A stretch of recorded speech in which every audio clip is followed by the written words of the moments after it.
आज मैं आप लोगों को कुछ हकीकत बताने जा रहा हूँ जो बक्सर जिला के एक गांव में हुआ था। वहां पर एक परिवार था जिसमें रौनक नाम का लड़का अपने माँ बाप एवं भाई बहन के साथ रहता था। रौनक 20 साल का जब हो गया तो उसको देखने के लिए लड़की वाले आने लगे।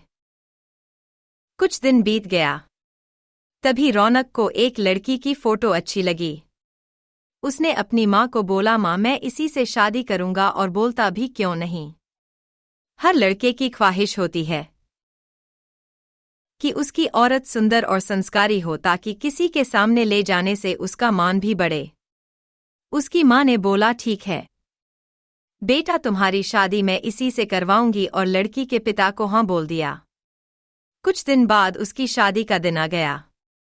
वह बहुत खुश था क्योंकि उसकी हल्दी मेहंदी और संगीत से घर में खुशी छाई हुई थी। सारे मेहमान से उसका घर भर गया था। वह मन ही मन सोच रहा था कि मैं अपनी औरत को बाहर घुमाने ले जाऊंगा और दोस्तों के साथ खूब बातें भी करूंगा कि देखो मेरी औरत लाखों में एक है।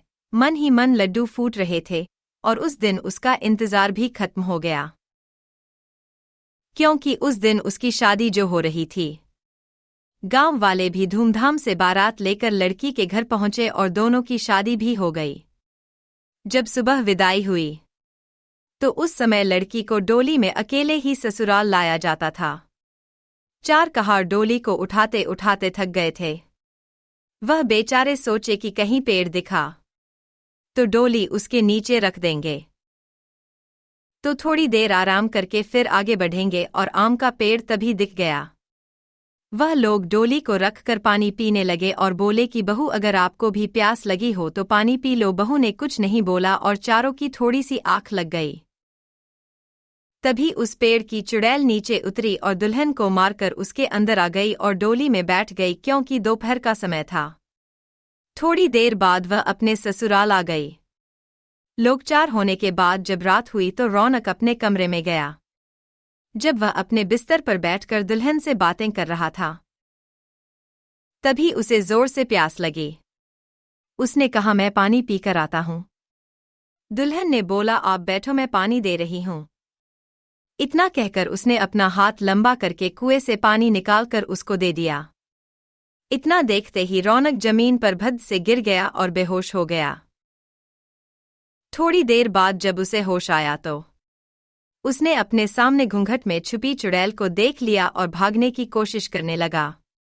तभी उस चुड़ैल ने बोला, आप भागो मत, मैं आपको मारूंगी नहीं और अब मैं आपके साथ रहूंगी भी नहीं।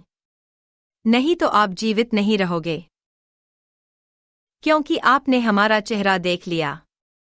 लेकिन यह गांव हमारी ही निगरानी में हमेशा रहेगा क्योंकि यहाँ मेरा ससुराल है। और मैं आपको एक बात बताती हूँ जो आप अपने गांव वालों को बता देना कि जिस घर का चूल्हा उत्तर दिशा में होगा वह सब अपने घर का चूल्हा दक्षिण दिशा में कर लो तो उनके घर में हमेशा बरकत बनी रहेगी। इतना कहकर वह गायब हो गई। शास्त्रों के हिसाब से माना जाता है कि दक्षिण में अक्सर भूत प्रेत निवास करते हैं, लेकिन ऐसा करने से आज भी उस गांव में कभी भूखमरी या फिर कोई बीमारी जल्दी नहीं आती। वहां पर सब हंसी खुशी रहते हैं।